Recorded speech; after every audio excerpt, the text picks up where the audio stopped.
Joe Deffley, a Plaquemines Parish lawyer who has always opposed the Perezes, says fear was a common thing.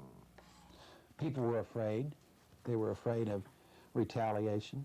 Retaliation that seemed to have no bounds. For instance, if you had a permit, it was revoked. If you had a business, it was penalized. And if you persisted in opposing Perez, well, you could wind up in jail. There was the time that the judge had political opponent Lawrence Roussel thrown into jail for 19 days.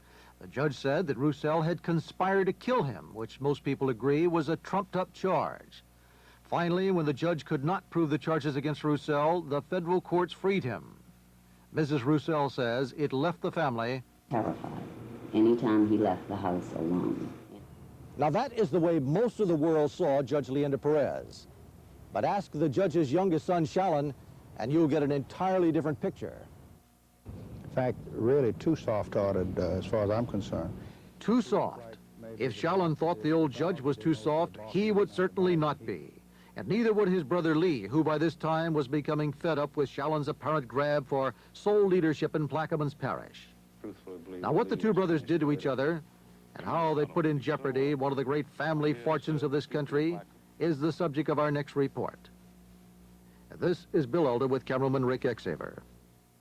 Coming up next on Eyewitness News, The political clout has been reduced, but not forgotten.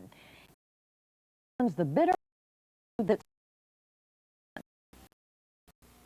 Shallon and Lee Perez posed with their father, the judge, in 1965 in what appeared to be a picture of family unity.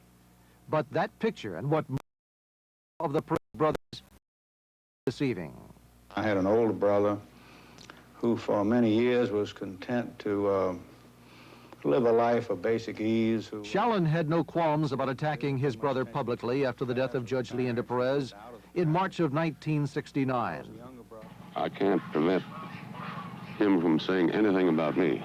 Lee would choose not to retaliate with words, but with a grand jury investigation and indictments of elected officials and parish employees whom he thought faithful to his brother Shallon. You've got an insane district attorney in office right now, and I say insane, I mean it.